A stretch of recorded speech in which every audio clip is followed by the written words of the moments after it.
Sekarang saya setiap hari yang tadinya mobil nggak ada AC-nya, sekarang saya lelang inovatif aja puluhan unit gitu loh, jadinya nggak masuk akal.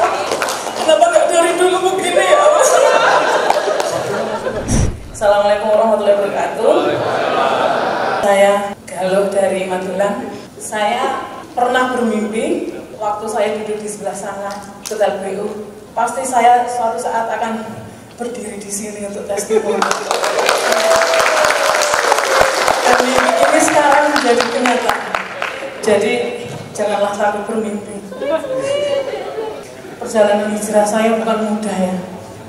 Hijrah ini memang butuh totalitas. Suami saya berkali-kali bertanya pada saya, apakah kamu yakin mau berhijrah? Karena jelas kita akan habis-habisan. Kalau nggak kuat mending nggak usah. Kalau maju mending maju, kalau mundur mending mundur. Nggak ada aset yang kita genggam ini harus kita lepaskan. Kalau kita semakin menggenggam, Allah semakin paksa untuk melepaskan. Nggak bisa kalau misalnya kita punya aset, 5 aset, terus yang 2 ini kita genggam, yang 3 ini ya udah saya ikhlaskan yang 3 saja. Itu nggak bisa. Semakin kita genggam semakin habis-habisan. Jadinya mumpung langkahnya belum jauh, hijrah ini totalitas butuh keikhlasan, butuh kesabaran, dan butuh semuanya. Itu tawakal. Waktu itu bulan Agustus kemarin itu suami saya bilang gini, kita sudah macet bank itu setahun. Walaupun sekarang nggak ada ancaman lelang, tapi lama-kelamaan tetap ada di titik itu. Kalau kita nggak segera bertindak, apakah kamu rela menjual aset yang paling kamu sayangi ini? Saat itu saya nggak terima. Saat itu saya nangis. Kok kamu kok uri ya? Bahasa Jawanya itu uri ya. Kalau bahasa Indonesia apa ya? Saya nggak tahu. Hah?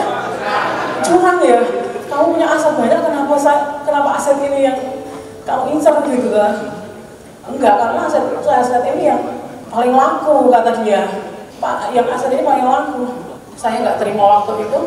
Kemudian habis itu saya juga berpikir, ya memang ada benarnya kalau kita itu nggak segera eksekusi, tetap masalah semakin berkepanjangan. Akhirnya saya memutuskan untuk saya sholat istiqoroh, saya minta petunjuk Allah, dan Allah pun memberi petunjuk untuk dijual. Dan saya ikhlas, alhamdulillah saya ikhlas.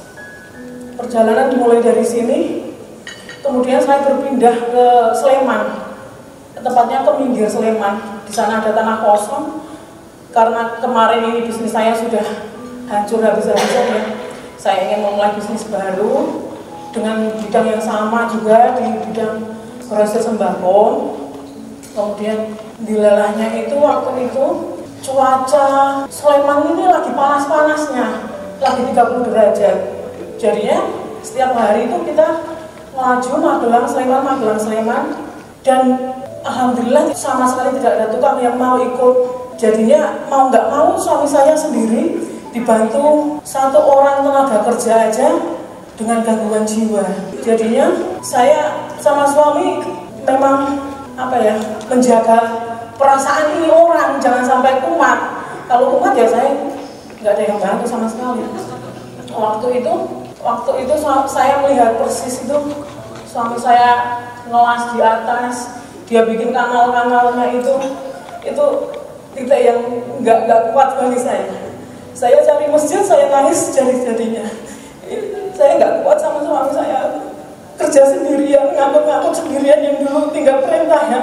Itu keikhlasan suami saya memang diuji di situ. Akhirnya saya cari masjid, saya nangis jadi-jadinya. Saya bilang sama Allah, ya Allah, hamba ridho, ya Allah, hamba ikhlas. Semua ini terjadi sama saya, hamba ikhlas. Saya bilang gitu. Akhirnya karena saya banyak nganggur di rumah, titik balik saya di sini dimulai. Waktu itu karena saya nggak ada kerjaan, suami juga nggak ada kerjaan.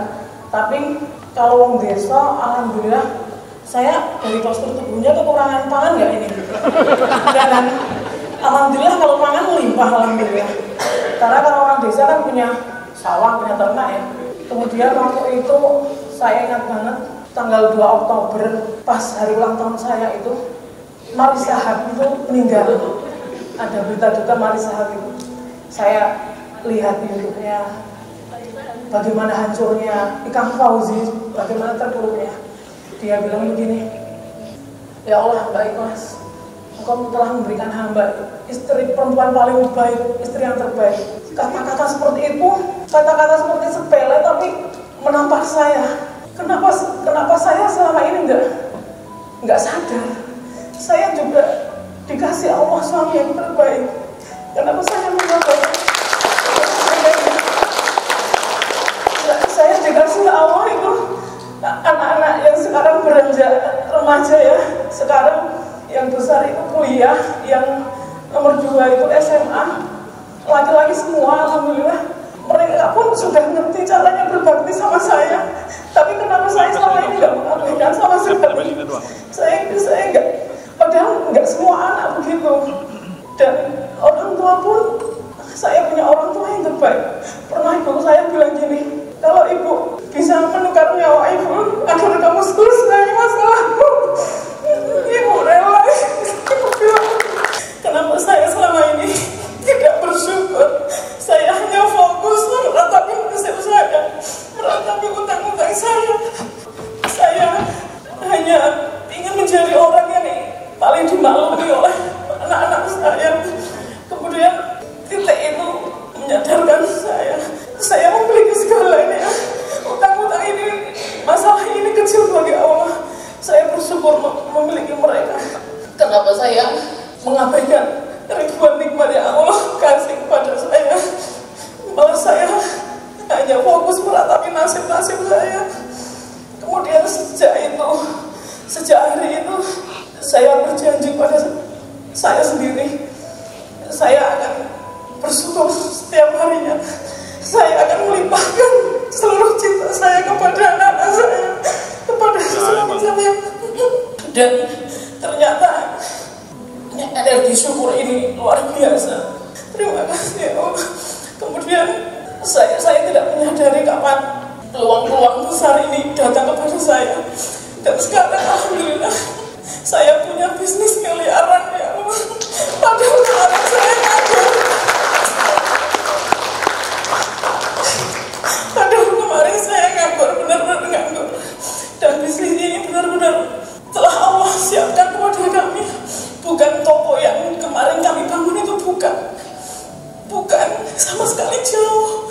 Ini bisnis otomotif yang memang selama ini suami saya impikan. Jadinya hadiah Allah memang indah. Dan kalau saya tahu sekarang seperti ini, kenapa aset saya nggak saya jual dari dulu? Kenapa aset saya nggak saya lepaskan dari dulu? Nggak tunggu 1 tahun saya jatuh bangun. Kalau nggak bisa makan nggak mungkin ya. Kalau nggak nafsu makan ya, nafsu makan malah tambah sebenarnya. Iya, makanya saya berpesan, lepaskan semuanya, relakan, pasrahkan sama Allah. Allah akan kejar kepasrahan ini. Sekarang saya setiap hari yang tadinya mobil nggak ada AC-nya sekarang saya lelang rem Innova Rebon aja puluhan unit gitu loh, jadinya nggak masuk akal. Kenapa nggak dari dulu begini ya Mas? Akhir kata dari saya, kalau Bapak Ibu mau jual mobil bisa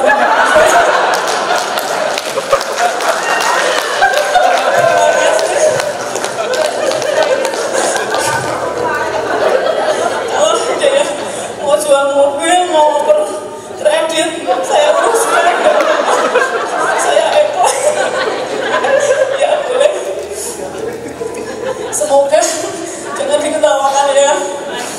Semoga menginspirasi Bapak Ibu sekalian biar mantap melangkah maju totalitas tanpa batas.